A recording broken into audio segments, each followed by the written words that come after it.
Yeah, a light on the end. My God, that headset is just crazy. Oh my God. Yeah. Right. Yeah, Okay. played So up we two we are people then. live. We are live. Right. Fantastic. So obviously, if you're here with us today, my name is Thomas Parkinson, and your name is. Luke Filer. Fantastic. And Yeah. obviously, we are here today to talk about Q4 2019. But while we're waiting for obviously people to join this live webinar, what I really want to hear about, because I've not heard about much, is Luke at the moment is doing a 3K challenge, i.e., someone has loaned him £3,000 and he is trying to see how much profit he makes in a very controlled environment, i.e., selling on Amazon, reselling. And that is fantastic because rarely do you actually get to see or hear about, someone starts with £3,000, how much can they make in, is it 3 months? Yeah, so it's for Q3. Q3. So, Luke, while we're waiting, can you just give us a quick update on how the 3K challenge is going? Yeah, sure. So it's pretty simple, really. Actually, it's basically a interest-free loan of £3,000 for the duration of Q3, so 3 months up until the 1st of October when it'll be paid back. And basically, there's two people doing it, myself and someone else, and the loan has been provided by Al Carlton of Facebook group Seller Tools Reviews. So I think most people probably know Al. And the loan is just to spend £3,000 on whatever in terms of Amazon related business. So that could be OA, could be private label, could be wholesale, whatever, and see who makes the most profit in those 3 months. So we're trying to be as open as possible about it, talk about the sourcing methods we use, how much profit we make, so what kind of ROI we get. And I know Al's working on some sort of crazy graphs and to show. So that'll be cool once that's done. In terms of how it's going so far, I spent my £3,000 pretty quickly. I was actually on holiday for the first week of the challenge, but I spent the £3,000 I think in the first week after that, and now I'm just kind of watching the sales roll in. So I can't remember exactly what the revenue was up to, but I think it was just over £2,000 in revenue. A lot of the stock sold pretty quickly. There were some sort of slow items that I had. But yeah, I'm looking forward to Al's breakdown on the profit and the units sold and that kind of stuff, because it'll give a really interesting picture. And then still got just over a month to go. And then once that's done, it'll be sort of fully analysed. And as you said, it'll give a really interesting reflection in terms of how much can actually be made, because there's so many people chucking around figures here and there. But even just sort of sales figures don't really give you a good indication of what you can make, and you don't know how much people have paid to invested to get that sales figure. So yeah, it'd be really interesting. Hopefully that summarises it. Well, that's good. I think, really good to know. And I think, from anyone thinking about starting Amazon, I think 3K is probably quite a realistic amount. That, don't get me wrong, it's still quite a lot of money. It is a lot of money. It's £3,000. It's a lot of money to invest in a new business venture. And what I will say is obviously you've been doing this now for some time. Obviously I've interviewed you and understand where you've come from and how long you've been doing it. But it'll be really good to see, if you take that amount of money with some prior experience, how much can you look to, not just revenue, but actual profit make in a 3-month period? And also like what you've learned from that. So, if you were to go back and do it again, how would you do it differently? And so many people will be able to watch that and look at that and see that journey as a case study and to say, hey, you know what, if I'm going to do this Amazon business, here's how much money I think I'm realistically going to make. Not I made £10,000 in 1 hour's worth of sourcing in some store in the middle of nowhere.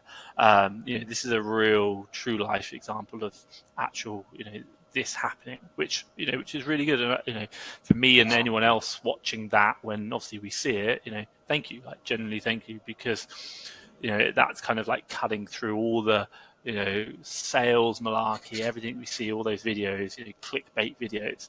So here's what you're actually generally going to get, and hopefully people will watch that after they've seen all these salesy videos and actually have a real feel for, this is how much I generally can make, and then they generally informed start Amazon journey.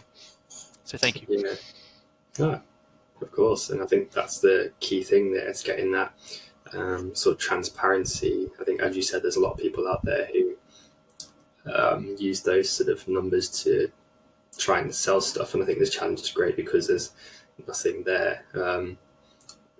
It's just a sort of open picture and to see what people could make. And the reward for us, I guess, is having that 3K loan. Like for me, it's awesome. I've got that loan, and anything I make through that is a bonus. Obviously, I've got to find the leads and purchase them, but that capital interest free is really great. So yeah, it's win-win situation, I guess.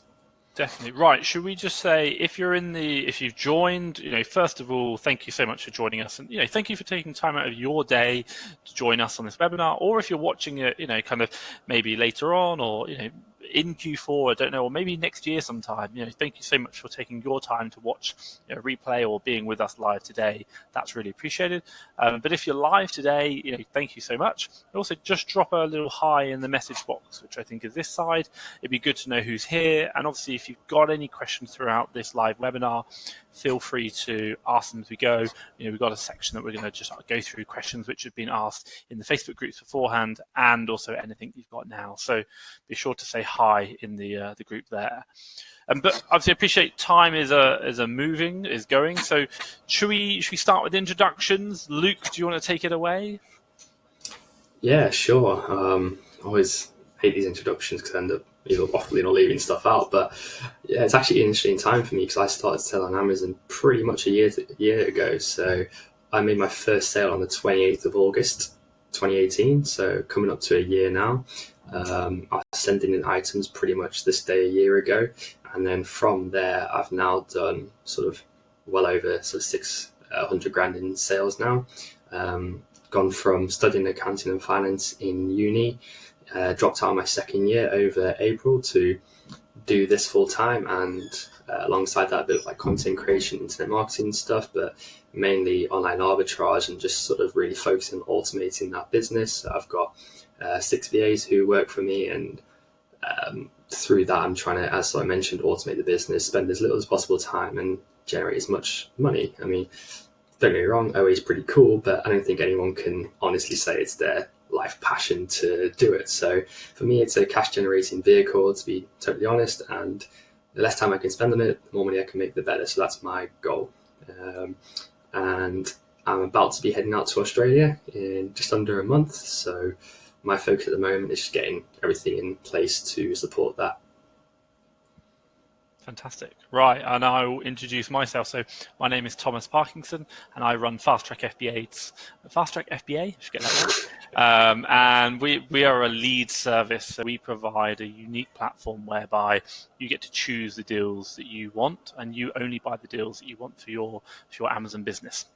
So I won't go too much into that at all, but I've been selling now on Amazon, I think 3 years. So this will be, I think this is my third or fourth. I should really understand that one. August is when the company was formed. I think it's probably my fourth Q4 actually, and certainly learned a lot during that period. And I live out in Vietnam, so I do everything remotely, purely OA wholesale. And like Luke, do 6 figures. Did 6 figures my first year, still doing that now. And have a team of VAs, purchasing VAs, sourcing VAs, and obviously a whole team of VAs for doing Fast Track FBA as well. And that's a little bit about me, so I won't go on too much. So if we just talk through, before we kind of jump on, let's just kind of outline what we want to talk through today. So anyone watching maybe in a replay or afterwards, what we want to talk about today is a kind of introduction. If you don't know what is Q4, let's talk a little bit about what Q4 is, and kind of, if you're unsure or never gone through Q4, talk a bit about that. And then Luke and I really want to talk about our history, so what we've done in Q4, what we've seen, so just kind of what's happened, kind of things that we've reflected on and thought about, and then kind of reflect on the learnings. So what have we learned from those Q4 experiences? We'll have a conversation around that, and then I think we'll think about the future. So we're going to talk about what are we going to do this year? What's the top tips that we're going to do in our businesses to help drive our Amazon businesses forward, and that maybe you can take away or share that's going to add value to your business today or this coming Q4, that's going to really help you drive sales and ultimately profit. And then obviously if there are any questions, and we do have some already, we're going to talk through those questions and just kind of throw our thoughts behind it all. So be sure to ask any questions, whether you're live in the chat now, or hey, even on if you're watching this on a replay, it'll be on YouTube, so you can put them down in the comments down there, and obviously we'll try and get back to you in time. So I think that all makes sense if anyone watching. But I think let's just start off with what is Q4, and Luke, do you want to kind of talk through? Obviously, this will be your second Q4 now, and tell us a little bit about it. Yeah, sure. And just first, just hey to everyone in the chat. Good to see you. But yeah, Q4 is the 3 months, October, November, and December, and I suppose that's the sort of simple terms. It's sort of well known for an increase in sales. I mean, it's specifically in some items. Obviously, you've got the likes of Black Friday, Cyber Monday, and Christmas. I suppose that's kind of a quick summary. You can go into it more. I don't know if there's anything you want to add there. I know we're going to go into more detail. Yeah, I think that my kind of thoughts on it, Q4 is it's a crazy time of year in the fact that there are Amazon, statistically speaking, or what I'm aware of, is that 50% of search traffic goes directly to Amazon. So it bypasses Google and just goes straight to Amazon to search for. So Amazon generally has a lot of people searching. Now, normally you'd be like, okay, fine, they're just browsing, looking, adding to the basket, not really buying or buying the normal amount. But during Q4, this period, people are buying a lot more. So there are a lot more people on Amazon shopping in general because so many people buy so much. Hey, how many families go into debt because of Christmas? It's crazy. And they want to buy, and Amazon's a very good place to buy, especially with like Prime. And then on top of that is to say that the number of people who are normally on Amazon, shopping, they're browsing, but now they're not just browsing, they're actually on Amazon with the intent to buy. So you've got, should we say, first of all, you've got double the amount of people, if not triple the amount of people browsing on Amazon day to day. But on top of that, you've got people now with a much higher intent to buy. So it's kind of a massive increase, fivefold in what you'd normally see. So it has a real big impact during that kind of real Christmas window. And I kind of talk about like mid-November, Black Friday, Cyber Monday, through to probably about the 21st of December. And if you play it right, you can get more money in Q4 than you can in 1, 2, and 3 combined because of that intent and the higher value. So it's a really crazy time if you do it right. I think that's probably what I would add to that. Yeah, I think just on that point, interesting you mentioned, obviously Q4 is October, November, December. But I think in terms of Amazon, a lot of people talk about Q4 and they talk about that sort of period you mentioned where sales pick up from like the sort of beginning mid-November up until like mid-December, because that's when stuff really just goes through the roof in sales. At least that's what I noticed. I remember being in Facebook groups last year, not really knowing sort of what to expect, and everyone was like, oh, if your sales start picking up, and it's kind of getting through October and nothing was really happening that much, and then all of a sudden it's like someone flicked on a switch and sales just went through the roof. So it started November. So I think that's sort of been something interesting that I experienced anyway, and I think that's sort of general trend there. Yeah, I agree.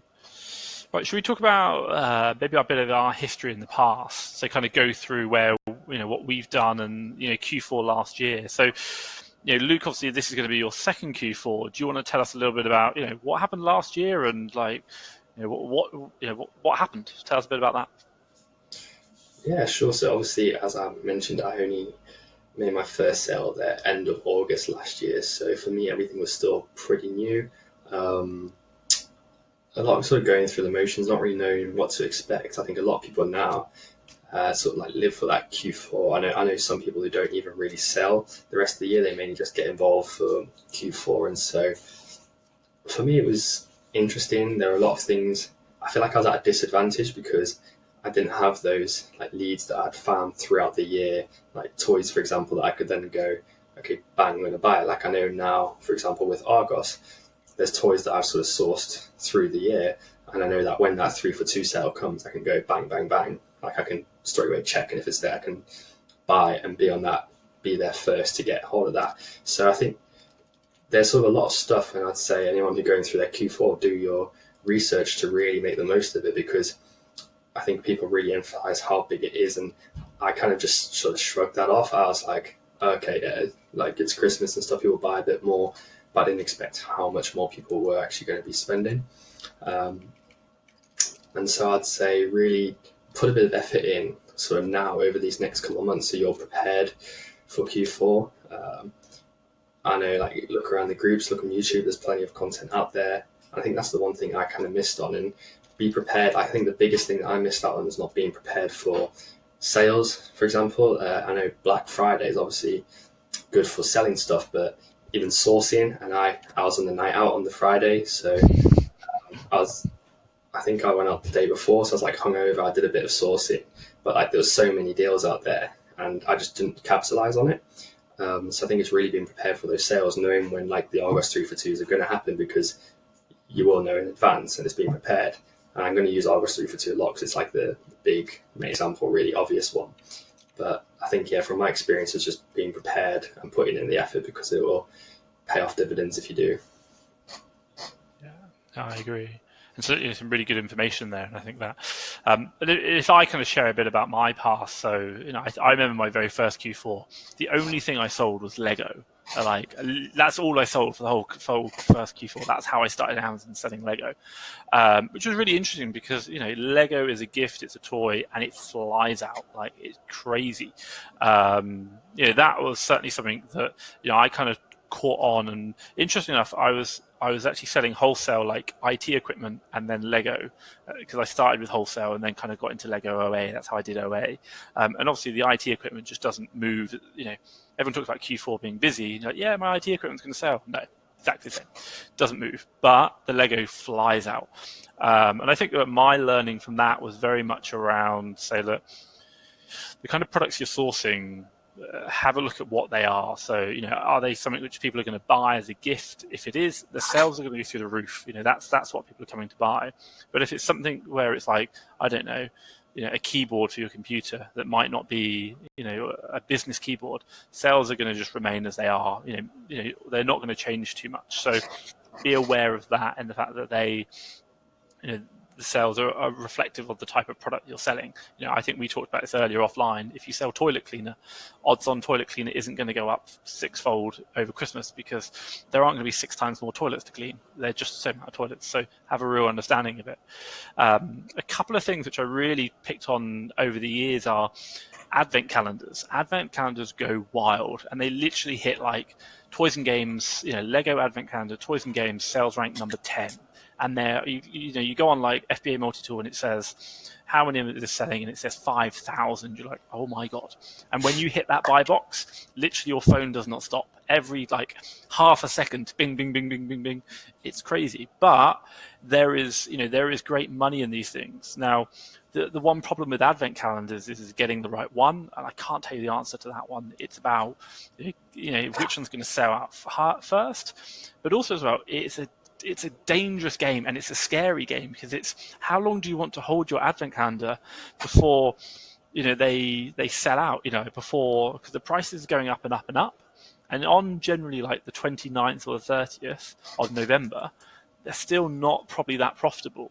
But you might hold out until like the 5th, and they're actually really profitable, but you're not really going to sell an advent calendar on the 15th of December, because that's way too late. So that was really interesting. Also as well, the other one that I really remember are high value advent calendars. Like, you can only buy a few of them, but I think, people I saw in the groups, people selling advent calendars for £500. It was like they were buying them for £150, selling them for £500. It was insane. So they are not only looking at the low value, massive volume ones, the high value ones are possible as well. And I'd probably say, for me, looking back at last year's keeper charts, advent calendars are seasonal, they're going to drop out, but that was a really big thing to look at. What happened last year in sales of this product? Is it seasonal, and how does it change?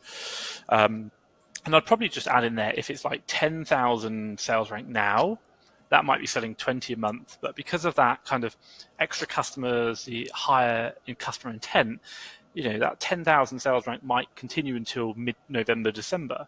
But while it was 20 in a normal month, mid-December it could be like 50, 100, because of that higher volume of sales. So just kind of be aware of that. But on the flip side is to say that if you've got, like, let's say for example, toilet cleaner, it might be sales rank 10,000 now, but it might go up to sales rank 50,000, but the sales are exactly the same, even though the sales rank changes, because everything else now comes in and starts selling. So hence it pushes that up. So that's one thing that you kind of see, just changes in sales rank and looking at them.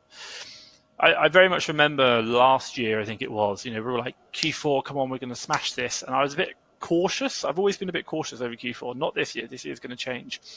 I've got my Amex card, and that's a really big point. But I've always been a bit cautious. And then literally, all of a sudden, the sales start happening, and you buy, 3 for 2. But you don't want to go too crazy because you're not too sure. And then sales start coming in, and literally the sales start going, and you're like, oh my God, I never brought enough. Everything's selling out. Quick. So it hits you a bit like a freight train. That's how I kind of felt like, oh my God, it's just going through me. And that was really interesting. And then I think for me also as well, coming into December, one big thing was about, if you kind of think of timelines, people stop buying on the 22nd, 23rd. So I need to ship in by latest the 10th. And then it's to say, well, starting December, I need to start thinking about how much I'm buying, and also as well, will I shift it in time? And also, is it that kind of product that will shift? So just kind of being aware of like sales velocity, sales movement, and how long stock takes for you to deal with. I mean, if you don't know yet how long it takes for you to, from the day you buy an item to the day it goes live on Amazon, you need to know that. Because if it takes 4 weeks and you're still buying on the 1st of December, you've lost it. That isn't going to work for you. So you've got to understand how long your process currently works. And the one thing I'll say is, if you're using prep centers, work with them very much and understand how their business changes, because it's the busiest time of the year. Hopefully, a lot of these guys know, well, they all know this, and they're on it. But sometimes things happen, so just kind of plan that into your foresight and manage that accordingly. That's a really important thing.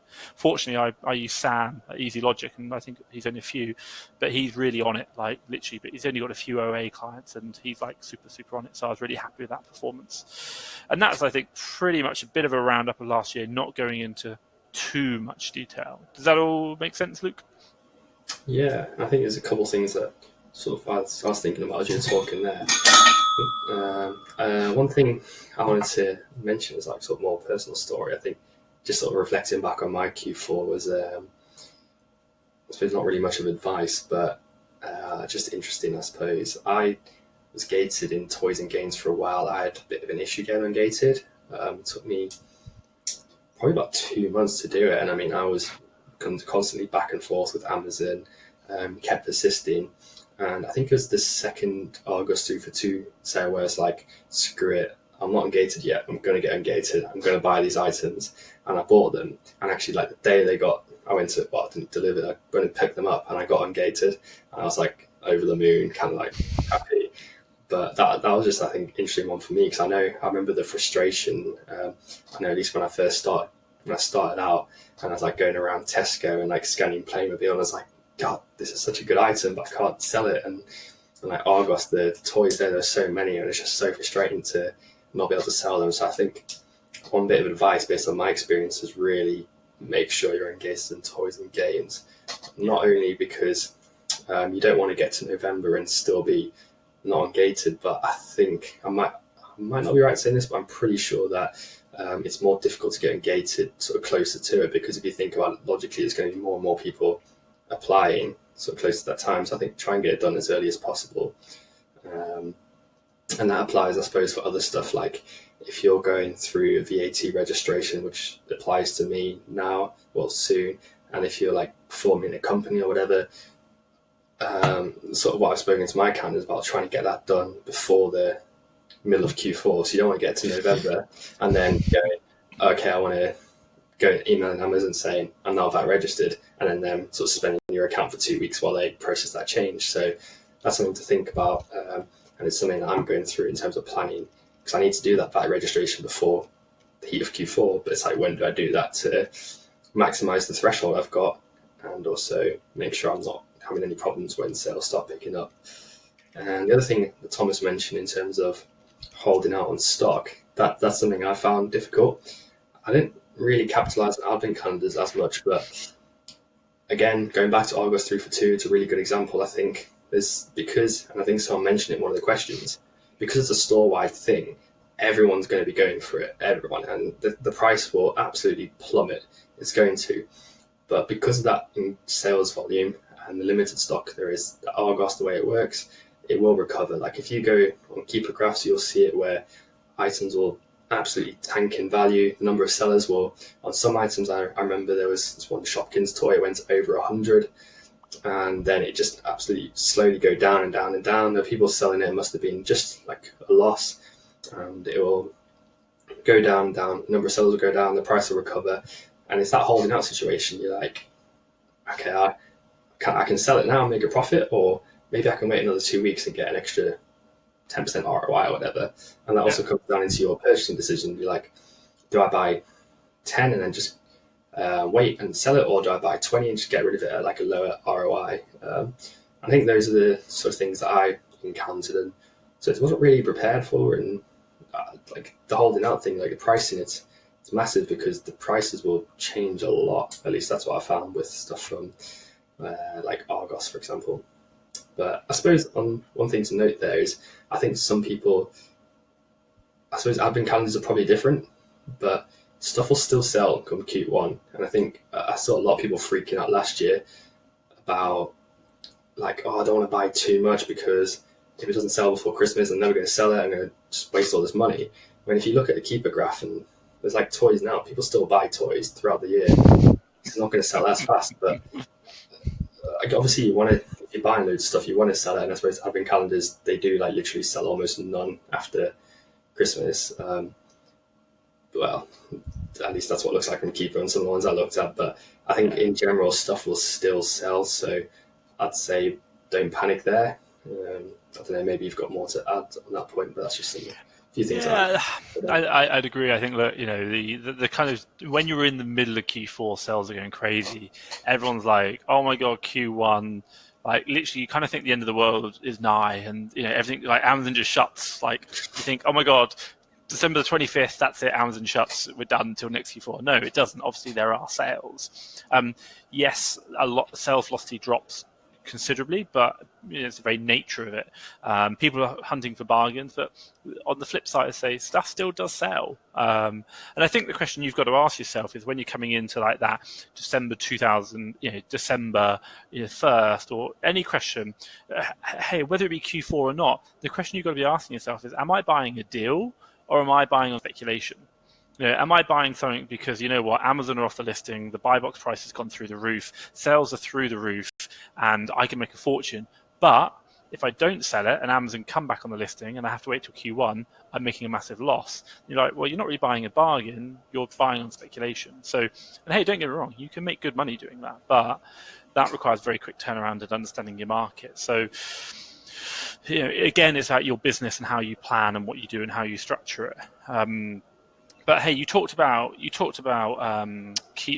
calendars, and I'm looking at one Lego calendar here, Lego 60155, and I will tell you right now, it was still on January the 11th. It was sales rank 6,400 in Toys and Games. January the 11th.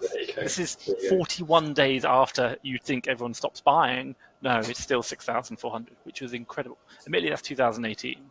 But it was still, January the 1st, 2019, it was still sales rank 20,000. And that was selling at, good money.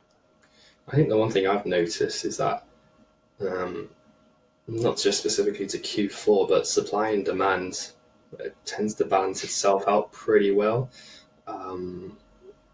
Like being on deal sheets and stuff, obviously you've got those stores where, like Smiggle, for example, where they just seem to have infinite stock and everyone just buys loads and then the price kind of tanks. And it's what I usually avoid now. But I'd say in general, like if stuff's selling pretty well, then people will tend to buy more. And if it's not selling that well, people tend to buy less. And I don't know if that makes sense, but I suppose the point I'm trying to get at is that you don't tend to get too many massive disequilibrium stages. Like a lot of the time, okay, like Argos, the price might tank for a while, but I see it a lot of times deals tend to come back, get enough supply to match that demand. It doesn't often go crazy, and I guess it just comes back to the thing in terms of like not panicking, I suppose, because those are the people that I see lose money.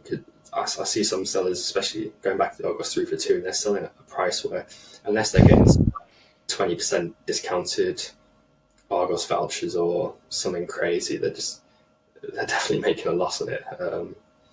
Yeah. Yeah. I agree. Should we move on? I think it'd be quite good to kind of, we've kind of made some notes beforehand, anyone watching, about kind of things to discuss in this, and I think now it would be quite good to talk about like, while we've talked a bit about our history, but just kind of really recap maybe what we've learned over the past. My 3 Q4s, and obviously Luke, your Q4 last year. Do you just want to kind of like maybe bullet point or highlight top things that we've learned, just so if anyone watching, they can go, okay, cool, I understand that. That's quite useful. Yeah, so I think in terms of, we sort of discussed this earlier, and I suppose quite a lot of the times there's just considerations, things to think about. So like the one is something giftable, and this sort of comes under the sort of broad umbrella of putting yourself in a buyer's mind. I sort of say that when I'm talking to my VAs a lot. Like, for example, if the packaging is slightly different, I might say to them, well, how would you react if you receive this for like a grocery item? You're probably not going to bother mind too much, but for like a toy, you're probably going to be bothered. And obviously that's different. But here, you might be thinking, okay, is this something I'm going to buy for Christmas? And that doesn't always play well, because I've seen some really weird shit that I like, who buys this stuff? But in terms of gifts, it's like, if giftable items, I mean, we all know what kind of things they are. And if it comes under that umbrella and something that could be sold for Christmas, or like chocolate or something that people eat more of during Christmas, just sort of that seasonality, not just Christmas, but obviously coming up to Q4, it's Christmas time, and what kind of stuff is going to sell better, and just thinking about that from a point of view, and then maybe using that in your sourcing. So you might go for a category that's going to increase in sales during Q4 and focus on sourcing through that category for that time, and then that can change throughout the year. And on the flip side of that, if you look at something like Thomas mentioned, like toilet cleaner, unless someone's got like a weird toilet cleaning fetish or something, then if they do, then they can come to my house. But otherwise, no, I don't think toilet cleaning stuff's really going to change. Really, it's going to be the same. And yeah. I agree. Yeah, and another thing, as we sort of touched on, is more traffic. So as Thomas talked about, I think he said 50% more traffic, and also the mindset that traffic has in terms of that they're looking to buy, not just going, oh, this dress looks nice, I'm going to put that on my sort of wish list. They're actually going, okay, I've got to buy my family's gifts, I've got to buy this, and this, and get that sort of bought.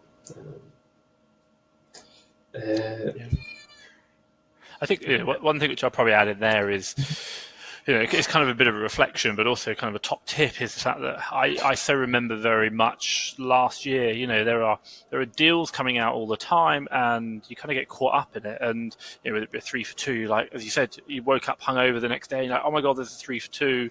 Sometimes you might get in there and take advantage of it, but it's kind of, put your systems in place. Like now, when you buy something, you might put it into a basket, then you go on, like, check your cash back and put it in. But during these sales, it's literally like, time is money, and you have to buy it now because the stock is running out. And it's literally like, I put something in the basket, and by the time I've clicked my basket to go into the basket, it's already sold out. So it's very quick. So I think for you is getting that work habit, getting that routine now, whereby you're checking the cash back, what's coming in, you're setting yourself up for a good day, and you're not missing out. Because so many times last year I would go and buy something in a 3 for 2 and then forget, oh damn, I forgot the cash back. And you're like, that's easy money, that's generally easy money, and you need to be on top of it. So building those purchasing systems, those procedures you have in place, make them fundamental in your business, and that's going to serve you very well when you go into these crazy times. I think there as well, it's also like being prepared, as you said. I sort of learned, like, not just from Q4, but going through Q4, like going back again, August 3 for 2, because it's just a great example. There's not just one, there's a few of them. And by the time I got to, I think, like the third one, when I got engaged in toys, I was like, okay, I'm going to get this right. And obviously it comes down to your personal situation, but I was like kind of as ready as I could be to a reasonable extent. And I was just like, as soon as possible, like as soon as it sort of went live, I was like there ready trying to buy it. And I actually remember, because Argos checkout system wasn't working, And I was like literally like calling them, and I couldn't get through because everyone was always trying to call them, and I was just like checking every like half an hour, and I had all this stuff I was like ready to buy. And like as soon as I could buy it, I bought it. And like that day, I went to like all the stores because I was at uni in Leeds, and I went and bought them. And literally, I prepped it that day, and I was up until 5 a.m. prepping so I could get it shipped out as soon as possible. And then like I wanted my stock to hit as soon as possible, so I could, because I knew all the items were going to tank. But if I could get some sales in first before it tanked, I was like, that's worth it for me, because like I was spending hundreds of quid like at a time, which like from now it's like usual. I easily spend like $1,000 in a day, but then like that was loads for me, and prepping all myself and everything, getting that ready.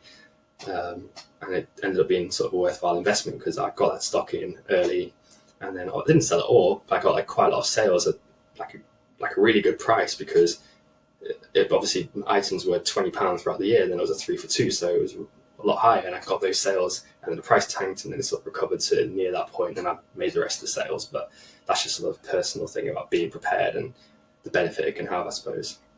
Yeah, and I think that I'll probably add to that. And you talked there about going from like £100, it was a lot of money at the time, and now spending £1,000 a day.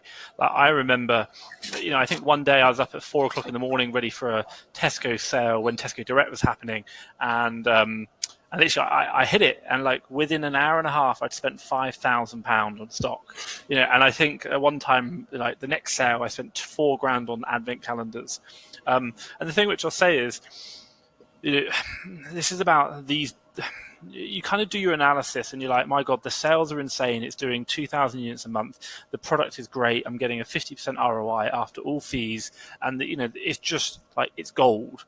And the thing which I say is, have that capital available, and when you find those golden nuggets in the sales, they happen. You've like you're going to be out of your comfort zone, but if you're happy to do that, you can go really deep on certain lines and they will just sell through. I remember, I think 2 years ago, I bought, I think it was like 150 Playmobil fire engines, and Argos 3 for 2 again, and they were selling like 800 units a month. I was like, this is incredible. They all sold out in a week, and I was like, I spent 150. They were £40 each. It was incredible.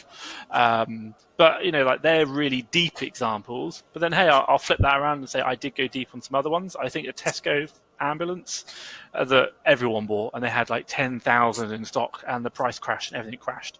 And eventually, I ended up selling them all in Germany like a year later, which was horrendous. The fees on that were a joke. But I think also as well, that's quite good to talk about. Look, in typical Amazon selling, we always talk about go wide, not deep. And I think here is, go wider in Q4, especially, you're looking at gifts, don't buy your toilet consumables, things that you're going to sell, go wide with that. But also as well, certain lines when you feel confident and you know that they're going to sell, and, you timed it right, then, you can go deeper. So you don't have to go ultra shallow. You might go a bit more deeper on certain lines that you feel comfortable in. But this is a really good time to just get massive velocity, massive sales in, and really grow your business. Yeah, definitely. And I think it's that kind of overwhelming. I suppose it's exceeding expectations, and I think a lot of people this year are probably going to be kicking themselves again, because it is hard to go and buy like 100 or something, especially for OA, because wholesale, okay, people are probably used to that, but when you go in and you normally buy like maybe maximum of like 20 an item in general. I mean, obviously if you can get more, that's awesome, but then like you said, buying 150 or something that's like 40 quid, it's difficult to like do it. But like I've a lot of the time, not just Q4, like I've items where I'm like, okay, this is selling really, really well, I should buy a lot of these, but it's not always easy to do it. And a lot of time, like, damn, I wish I had bought more of that, and I'm sort of starting to get better at that now. But it is. I think the idea is, get your cards ready, have many cards ready to spend, which is like Yeah, exactly. Agree, and I think, look, I think also on that, this is a time when if we say, look, if you're going to think about it, just, if Q4 is bigger than Q1, 2, and 3 combined, and you can do that, then you need to think about that's capital, that's cash flow, that's your emotional ability to handle that massive surge in volume, massive surge in spending, because hey, it's scary. My God, you go from spending £200 a day to £2,000 a day. That's scary. But on the flip side is to say, just have a look at your business, look at yourself and say, if I go today from spending £200 to 2,000, how does my business manage that? Can it actually manage that increase in volume? So, how do you manage it, within your own systems, i.e. the orders, the orders, logging it into Amazon, but then physically, i.e. packing, shipping, managing all that. If you're prepping yourself, can you actually manage 6,000 or 150 toy ambulances coming in? Because that's quite, they're not small, they're big. Do you have space in your house? But then also as well, if you've got a prep center, are they ready, geared up for you to really increase that volume? Have that conversation before, and it's about really trying to reduce down these lag times, so really driving that forward. And again, you'd have that same conversation with, was it replenishables? So if your replenishables, if it's a gift item, you might normally buy like half a month's worth and every 2 weeks buy, but now you might need to buy a whole month's worth and just have that ready, so you're ramping up the kind of storage you're keeping of it, because the velocity is going to increase. I think that's kind of a top tip that I would have as well. That's something I learned from a couple of years. Should we move on now? Because I think we talked a bit about the past, but I think, Luke, should we talk a bit about maybe what we're going to be doing this year in Q4, and then, to help anyone else? So if you're watching this year, what are we going to be doing to help drive our Q4? But then finally, we'll go on to questions after that. How does that sound? Yeah, definitely. Cool. I think, as again, we sort of had a chat and prepared a few points, but I think for me, the biggest thing is just in general preparation. I know that's so broad, but it is. It's like if you put the effort in, you're probably going to get a lot out of it. And I think during this webinar, I think we've kind of emphasized just sort of how big Q4 can be. So it's like, if you want to make the most of that, you've got to put the effort in and just take these multiple steps, which are kind of run through now, but they're all kind of things to do to prepare and have that knowledge. So I think should we just sort of run through some of those points that we've prepared? Yeah, definitely. Do you want to crack on? Yeah, so one which isn't really Q4 specific, but just having email lists. So I've got an email which I used to sign up to all sort of newsletters, the promotions that sites email out, and my sort of main VA's got access to that, and he'll use that to set up scans, to allocate manual sourcing sites to the sourcing VAs, and it's really having that sort of knowledge of when these sales are and getting that through so you're prepared. And I think it's just important all the time, but even more so during Q4. Yeah, and I just add to that, and I'd be like, look, there is so much going on in Q4, like sales left, right, and center. Is get these emails coming in, set up a second email address, put them into an inbox, and then when you see that sale coming in, get on your calendar, book in that sale on your calendar, because as you're planning your days, I'll go 3 for 2, I need to be available that day. That is, I'm not going out the night before and getting pissed like Luke did last year and losing out on a good sale. I'm on it. And that's going to, this is when you're making bloody good money. And if you're out, and you miss it, you're like, oh my God, what's going on? I just lost out on £5,000 worth of products. So yeah, really, I think that's a top tip. And generally, whether it be normal sourcing, you should be doing it anyway. But if you're not, especially in Q4, this is the top time to start and see the value of it. For sure, yeah. I think sort of on a bit of a tangent, but I actually did something I don't usually do, and I went on an RA trip yesterday. I haven't done one in ages, but I got a tip from one of my friends about a store clearing off some items, and it's sort of nationwide type thing. So I was like, screw it. I called up a bunch of stores and have you got these available? Have you got these available? Planned out a little route, went on a 5-hour trip, and all the items really easily preppable. So can do the prep in an hour. It took me about an hour to course in 7 hours, and I looked through the games and I probably got about £350 of profit there. And for some people that's not massive, but if I could make £350 every day, that's huge. And I suppose that's just an example of the stuff you can do during Q4. You're going to get these opportunities, and it's taking the most of them, because Thomas said, is you can put in weeks of work during Q1 to Q3, but then during Q4, like just having that one day where you're prepared to capitalize on it. If that means waking up at a silly early time so that you can get that stock before it's sold out, because that's going to happen. It's like really just being prepared, and that's the key thing that I would say. Yeah, I'd agree. And I think, look, another thing which we did, actually, ironically, it was 2 years ago, I'm part of a group, 10 people. It's called Q1 Group because we were doing something for Q1. But interesting enough, the concept is 10 people who sell on Amazon, who do OA, RA, and we join together in a Facebook group. We share information. So we share, there's a sale on, or this product's really good. I can't buy it here, but if anyone else can buy it in their local Argos, that's great. And you add value to each other. And what's really interesting is you are going to miss things because you're caught in it. In these groups, you share information, and hey, it costs you nothing. You're just with other sellers.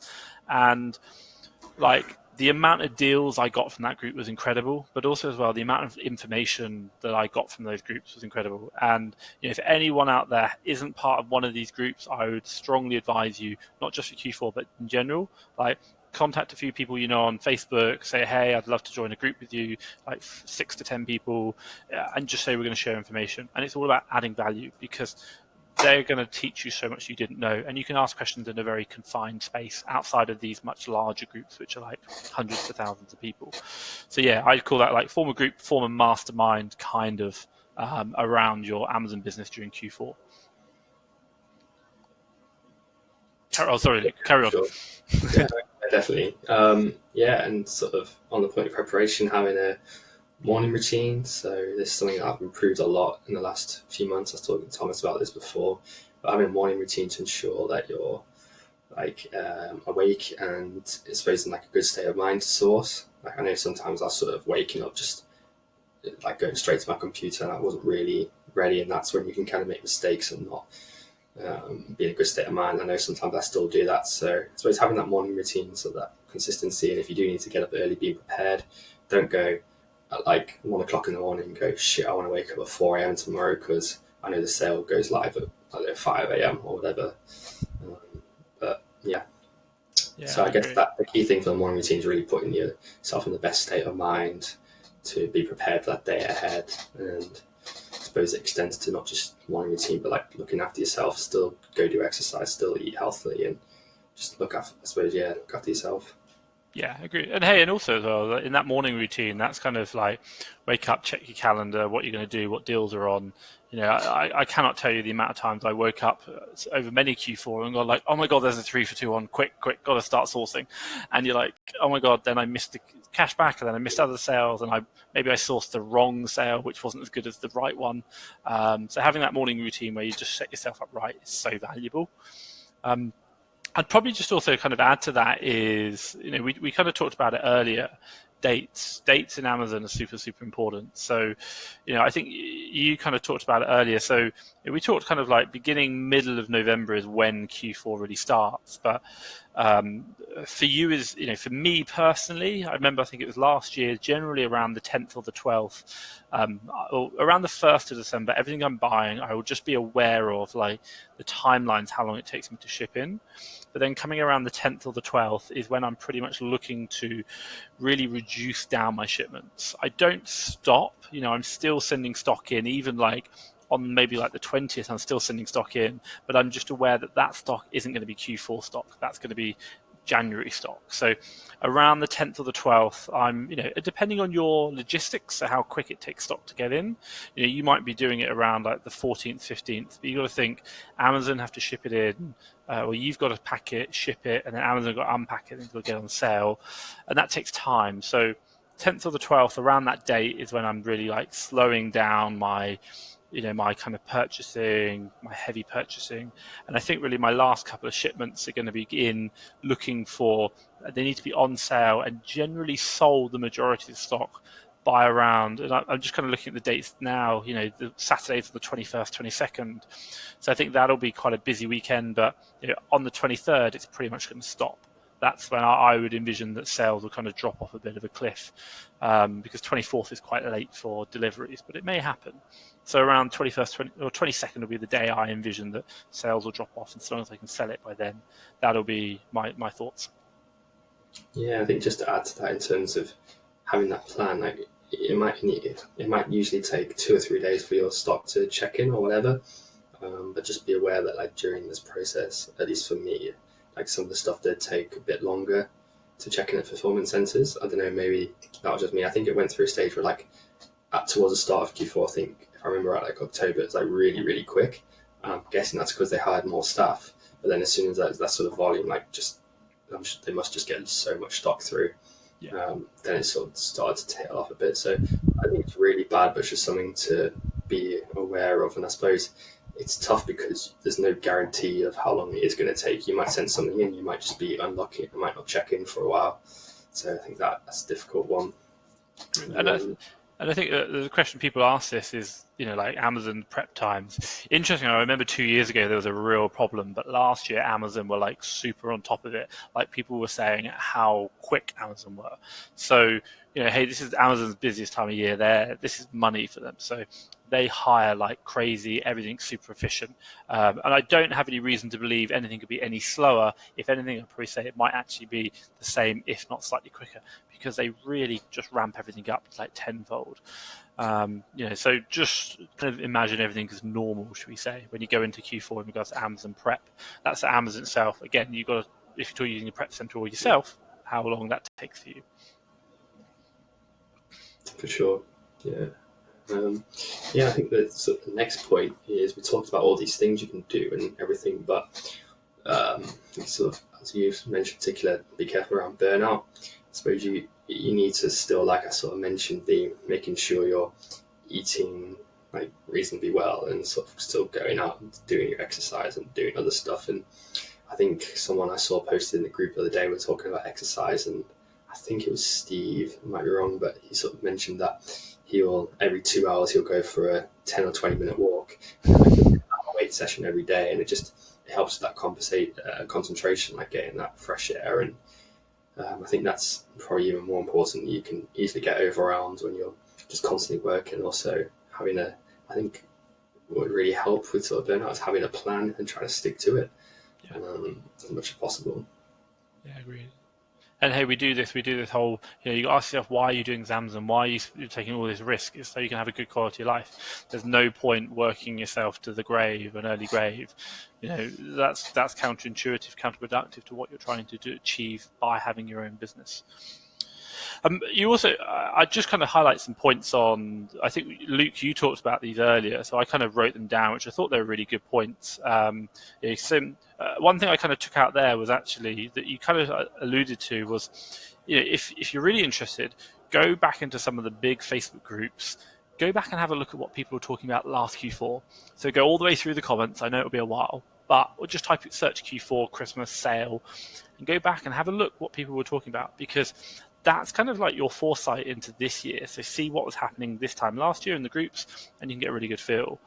Again, we talked about earlier, prepare for sales. Don't go out and get drunk the night before. Have your calendar know what you're doing. Luke, I completely agree with you. Get yourself ungated today. If you're gated in toys and games, oh my God, get yourself ungated. I'll try and message me if I forget, but I'll try and put a link down to a blog article I wrote about ungating. So it tells you how to do it pretty much next to nothing or free, and I give you some supplies you can do it with as well. And then also as well, Luke, I really like that top tip you said about get any account changes done now. So if you're VAT registered, if you're setting up TransferWise, if you're changing bank accounts, my God, do it now, because the last thing you want to do is be suspended from selling during the busiest time of the year. And trust me, it does happen. Like, people do this and it's like, why did you do it then? And another one I might just add is to say that I did it because someone else had it, whereby I created a second email account in my Seller Central and then gave them admin right. Okay. Well, I think you're frozen, or was that me?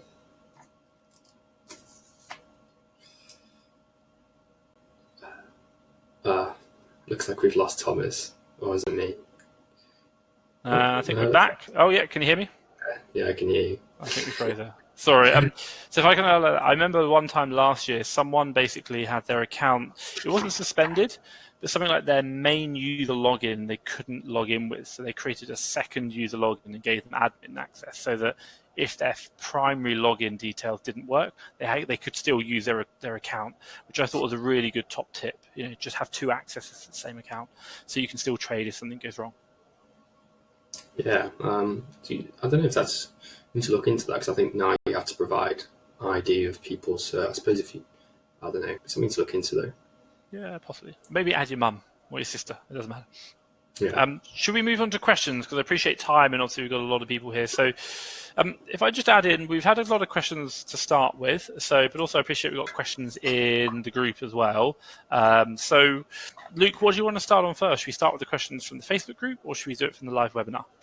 I think if we do it from the live webinar, because then if people have follow-up stuff, then we can sort of address them first. I know, because I think it's Zen, pronounce it. I'm sorry if I got that wrong. It's been like at me all the webinar, because I met Zen in London for one of Matt Webley's events, and that was awesome, but I might have pronounced that wrong. It's really been bothering me this whole webinar.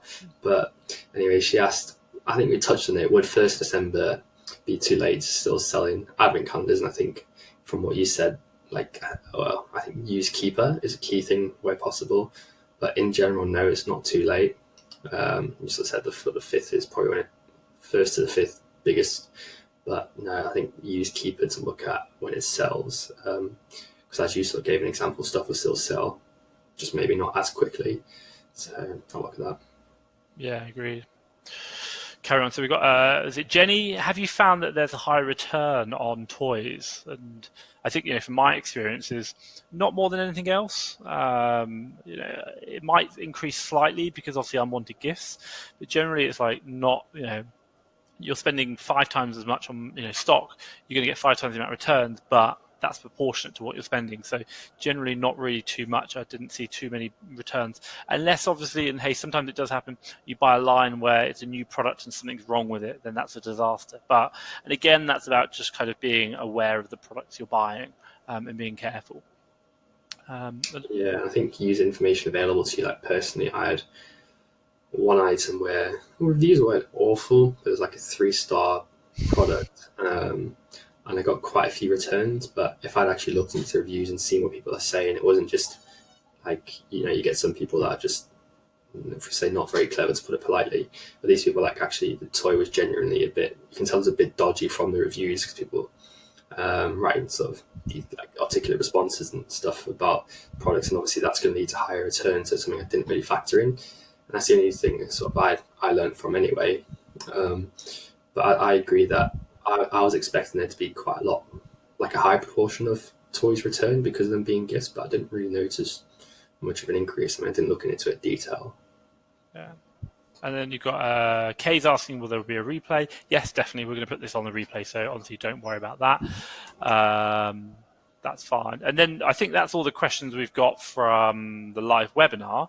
Should we, obviously, if you've got any more as we're talking, we'll obviously do them, but should we move over to the questions which have been asked in the groups? So Luke, yeah. If I ask you this question, so how different is your sourcing criteria? How different is your sourcing criteria for Q4, and what do you especially look for? So I think, how would you change your sourcing criteria for Q4, and what especially are you looking for? Yeah, I think maybe I use criteria a bit differently, so I'm going to sort of address it as just sourcing methods in general. So I think that's probably more useful. And I'd say, I think I sort of talk to you about different sort of methods I might do. So a lot of the time now, for example, I'll get a VA or my sort of managing senior VA will assign a sourcing VA to a particular site to do manual sourcing from, or they'll run a particular site through tactical arbitrage, for example, and it'll just be a site-wide scan, all the categories just for the site, that kind of thing, or they'll just base it on a promotion or whatever. So the one thing I'm looking at changing is really developing new methods like Keeper sourcing, reverse searching using Keeper. So in short, I'm not going to go into loads of detail, but it just sort of illustrate how the methods change. I'll use Keeper through the data tab, I think it is, to then you can choose the category, choose a bunch of filters, and you can get basically just a huge list of ASINs. and then I'll put that huge list of ASINs through tactical arbitrage, reverse search, and then that will basically just reverse search a particular category. So on the front, where we talked about what kind of stuff's going to sell more during Q4, toys probably an obvious example. So I might go to a VA who does this for me. I get one VA who does it. And looks like I might be having a few technical difficulties, but I'll carry on. Can you hear me? Yeah, if you carry on, we'll see that. Okay. So I'll get that. So for example, let me start toys and games. Losing my thought now. Toys and games, and then I'll get them to go into the data tab, toys and games, get basically like thousands of ASINs for the toys and games, stick that into tactical arbitrage or reverse search it. So if people don't know what that is, instead of finding a product in, say, Tesco and then looking for that in Amazon, the software will start with the Amazon product and then search a bunch of sites to see if it can find it anywhere there.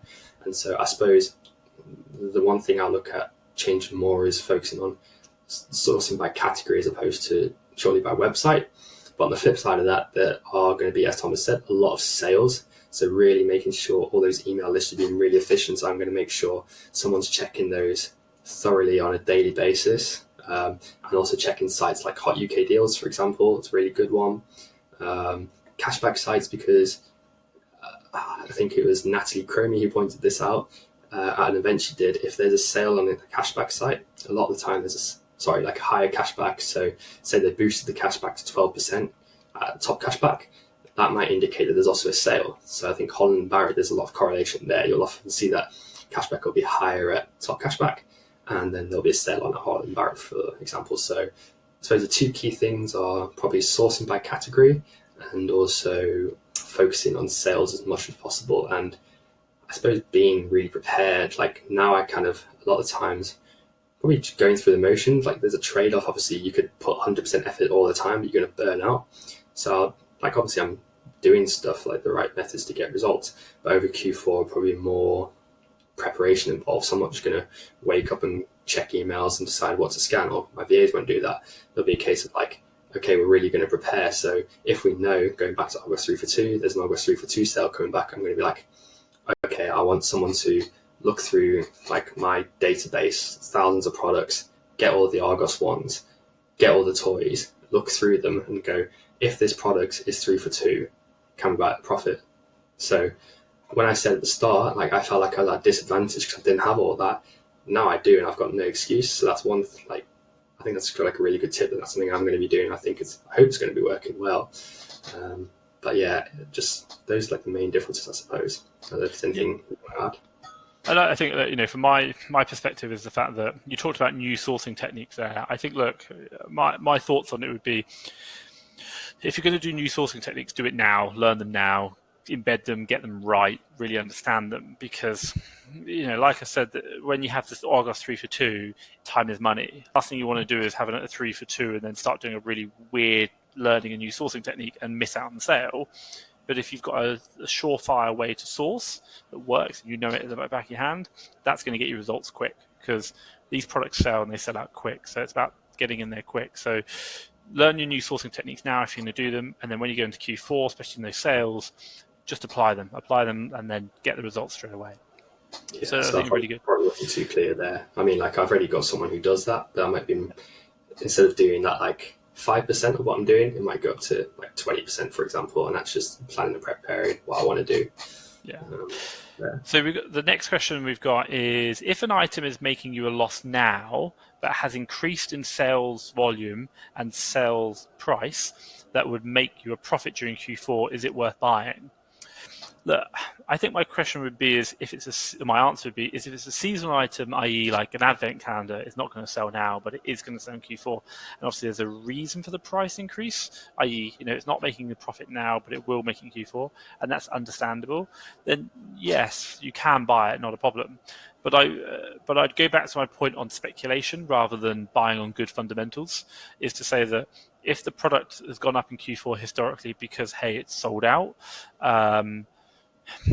you are buying on speculation, but it's not to say that you can't make good money, because, hey, you can. There's some very good opportunities.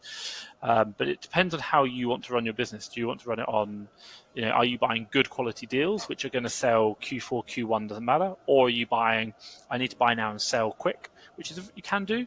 But just be aware that you need to adhere to that business model, and you need to really monitor that product and sell quick if Q4 is running out and you haven't sold it yet. What are your thoughts on that question, Luke? Yeah, I agree with what you said. I think for me, like when I'm sourcing, I'd probably say loads is just Keeper is the biggest thing for me. If the data's there on past years, obviously you can't forecast what's going to happen exactly, but you can use what you've got to the best to get as good an image as you can. And at the end of the day, like if you look at it purely from a just basic maths point of view, if the estimated value of decisions you're making is positive, in the long run it's going to pay off. So you might have in 100 purchasing decisions, you might make the correct decision 100% of the time.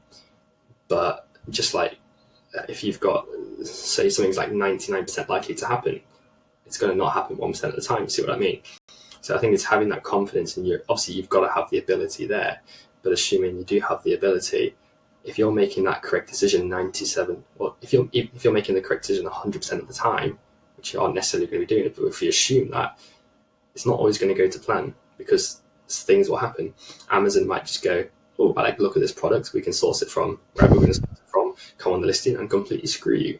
You could have no way of knowing that unless you're oh, I'm going to find someone at Amazon, find out exactly what they're going to do, which is completely unrealistic. Sometimes it just happens. Yeah. And you might have 97 out of 100 products that go really well and make you tens of thousands, but you might have 2 or 3 products that go badly and lose you 500 quid. And do you see what I mean? As long as you're making decisions that have a positive expected value, EV, then in the long run, that's going to generate profit. And then I think the hardest thing is having that confidence to go, okay, I know I should be buying 40 of these.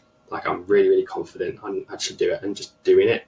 Yeah. Because it will pay off, I think. And if you don't have the confidence, that's fine. I'm not saying you have to do that, but I think in terms of probably drifting off a bit now, but really using that data, and as long as you've got that understanding, you've put in the research and you have that experience, then be confident, I suppose. Cool. Right, let's move on to the next question, because I appreciate time is going. So do everyday item sales continue as normal? For example, if you sell 1 jar of peanut butter a week, does that continue as per normal?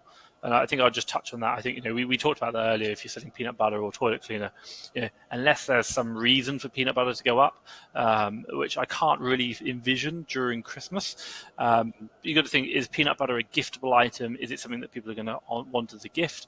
Hey, it might be a specialist peanut butter. It might be like a vegan peanut butter, for example, with, or like a peanut-free peanut butter, which is ideal for Christmas. But generally, if it's those kind of items, they generally stay the same. Interesting enough, I'd just highlight that again, that you may see the sales rank go up, and it's not because the sales change, but it's because other products now start selling more than that. So hence the sales rank goes up of this product, even though the sales remain the same. Should we move on to the next question? So just Luke, quickly, I don't want to talk too much, but if we just go on that, say you've got something that's 1,000 sales rank, that's just a ranking. Yeah. So say something's 1,000 in toys and games, I don't know what that equates to. It might be something like 10 sales a day. That 1,000 now compared to 1,000 on the 1st December, it's the same rank, but compared to 10 sales a day, it might now be 80 sales a day. You know what I mean? So I think that's kind of what we're talking about, just in case anyone's not clear. Cool. Yeah, no, thanks for clearing that up. So next question. So question for you, Luke, is does the competition on listings matter as much in Q4? I'm seeing lots of mentions of Argos 3 for 2, and I know, Luke, you love that. That's your buzzword for this today. 3 for 2 sales, but surely everyone ends up buying the same items. If the sales are so high that it'll sell anyway. So does the competition matter? I think the question is, with the items on 3 for 2. Yeah, I think it's a really good question. And the first point I mentioned is Keeper, best friend again.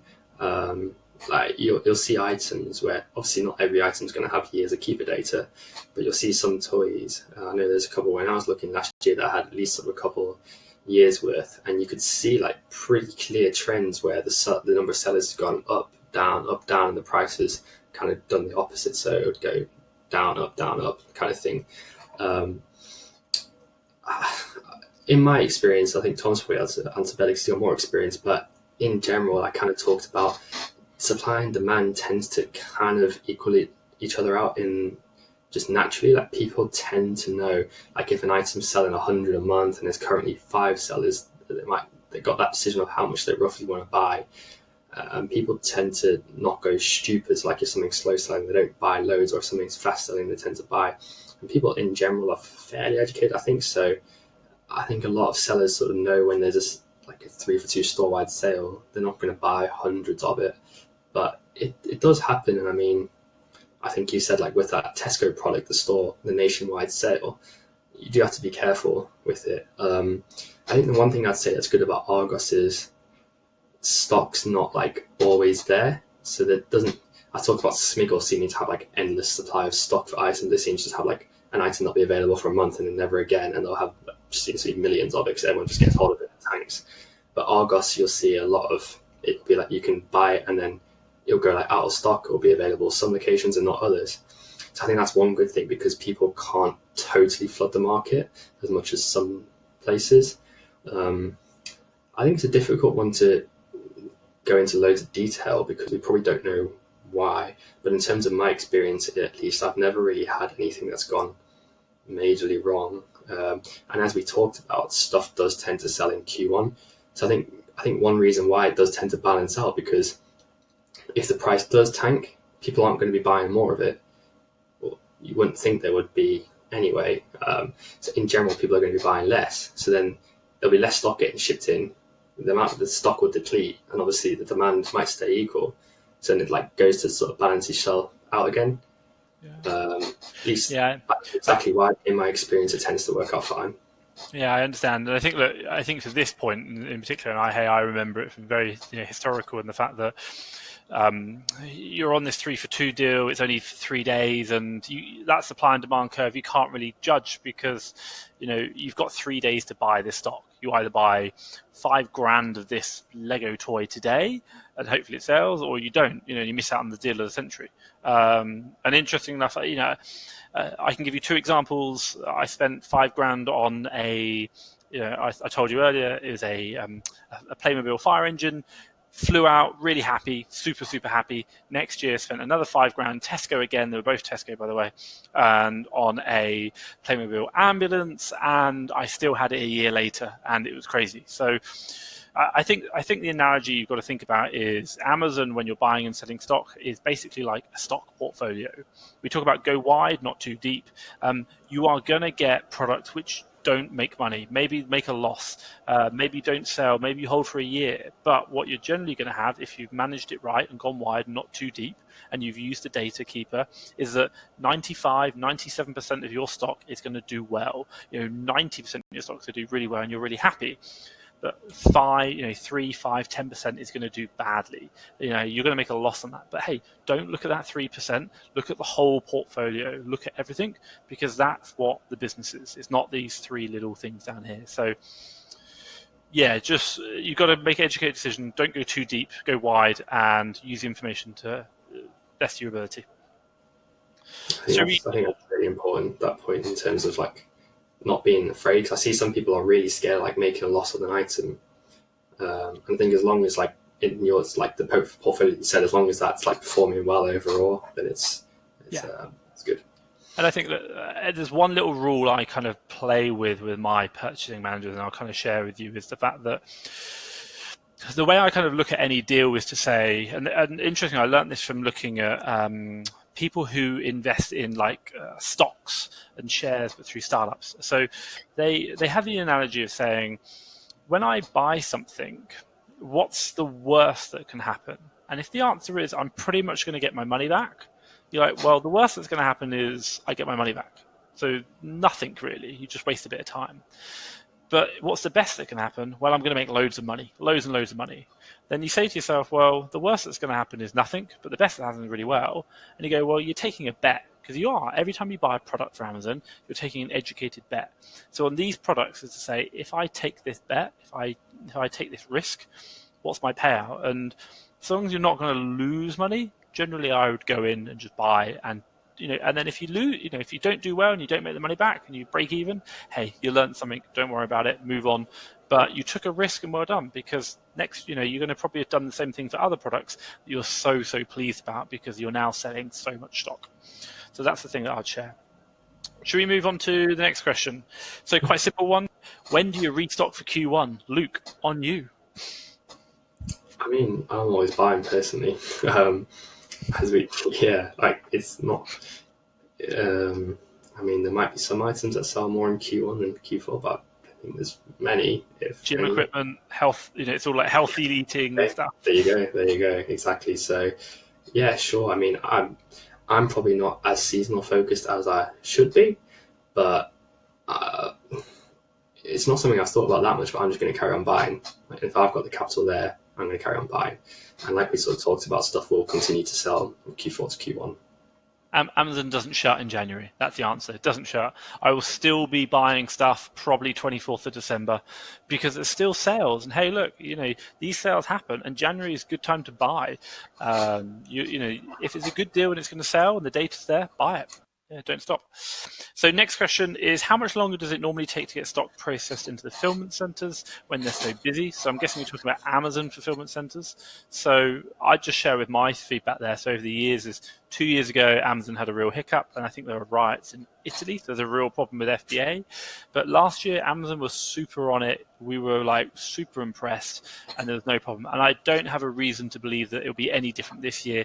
If not, I think it'll be better, because they've learned, this is money. Jeff Bezos wants the money. So, and Amazon are like a machine. They are on it. So I have no reason to believe that it's going to be any different from normal. If not, it might even be better.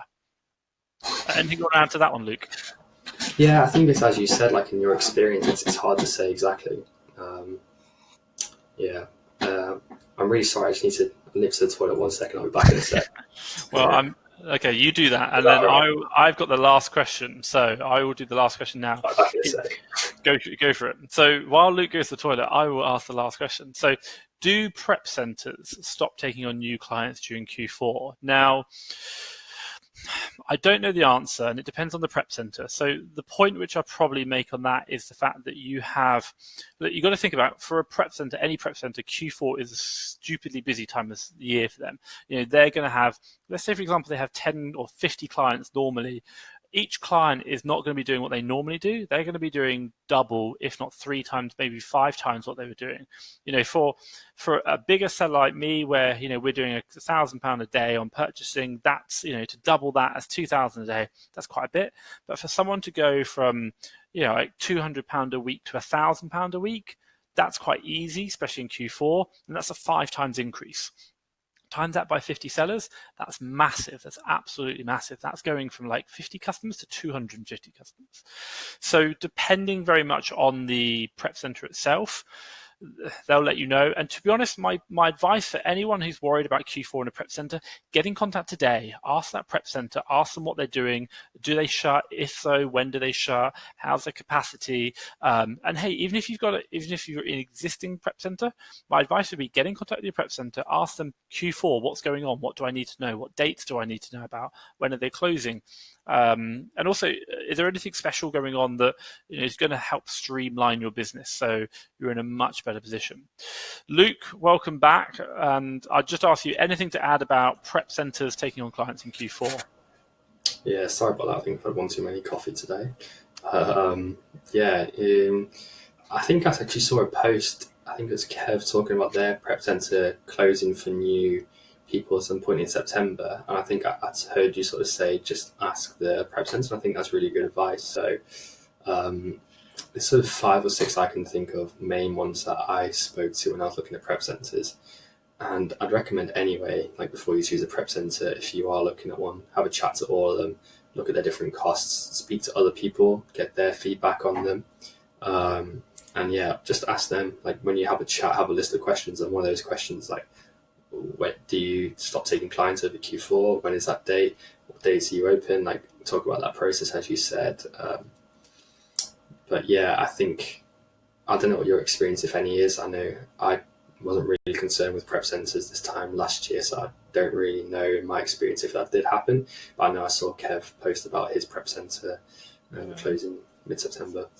But I think, look, if you're in any prep center that's been going longer than a year, they've done a Q4 already, and they appreciate how busy it gets. So odds on, I think they would probably shut for new users. But again, contact them. But if you're on a new prep center who hasn't done Q4, then again, I think they're still aware because they know the game, they know Amazon, and they'll probably play it a bit cautious. But for you, is just be aware this is a super, super busy time, and you need to just be aware and have that. I cannot stress it enough. Have that relationship with your prep center. Things will go wrong. This is a stupidly busy time, and that relationship is going to be key for getting your stock in and out as quick as possible and getting it on sale on Amazon. So build that relationship, maintain it. That adds value to your business. And hey, they're not a service. They're a partner in your business. They hold hundreds, if not thousands, if not tens of thousands of pounds worth of your stock every week, day, or month. They are a partner in your success. So treat them like that. And hey, I for the last top tip, prep centers will love me for saying this. For the last 2 years, maybe 3 years, don't quote me, I have sent a Christmas hamper to the prep center on between about the 1st and the 10th of this December, maybe a bit earlier actually, just to say, hey guys, have a great Christmas. Thank you so much for your hard work. I want you to, when you get my stock, I want you to be, oh, it's Tom's stock. Yeah, we love him. He buys us that cheese hamper with the port. And hey, yeah, it costs money, but these people are handling your goods. They're going to treat it with well, and they're going to get quick and efficient. The moment I pick up the phone to Sam at Easy Logic, he is literally, his guys are like, hi Tom, yeah, thanks for the hamper. And I'm like, yes. So they're a partner in your business. Add value. Treat them like a partner. They're not just a service who are going to think who you complain to. They are part of your business. Anything else to add, Luke, as I waffle on there? No, I think there's a really good points. I know, I've even been making a few notes that go along, stuff that I've sort of thought, but just sort of brought to memory, and even some new stuff that you've mentioned. So I think the final thing is that just comes down to whatever effort you want to put in. It's great to consume content and everything, but it's about then going and implementing those things that you learn. And obviously there's loads of stuff here, you don't need to implement all of it, but even if you implement a few things, and that time's going to be worthwhile, and you could implement one small thing that could land you a few grand worth of stock that can make you like $1,000 in profit or whatever. So yeah. Yeah, I agree. Right, and I think that is the end, and that is all the questions that we've asked, and all the questions have been answered in this group chat. So I will just end to say, look, we've mentioned quite a lot. If you've got any questions, obviously we're going to put a replay of this in. Be sure to add some comments down in the comment down, whether it be on YouTube or on Facebook. And if you like this video and thing, give us a good thumbs up. Really like that as well. And obviously subscribe if you're watching us on YouTube. But from myself, Thomas Parkinson, I just want to say thank you so much for your time. And and from me to you and anyone watching this is good luck in Q4. There's so much going on. Put your head together, have a plan, and you're going to enjoy it. It's fun. There's a lot going on. It's an exciting time of year. But honestly, I wish you all the best for the best Q4, and hopefully see you on the other side in Q1 and getting yourself ready for the next Q4 2020. Yeah, thank you. It's been awesome chatting on doing the sort of webinars. I think for those who don't know, my name is Luke Filer. I always sort of forget to mention who I am. I just sort of assume everyone knows. But comment if you do have any questions, and feel free to message me on Facebook as well. I always like having a chat or whatever. Luke Filer on Facebook. But yeah, thanks all for watching, and I hope Q4 goes great for you. I know I'm pretty excited. Fantastic. Well, thank you so much, and wish you all a good Q4. Bye-bye.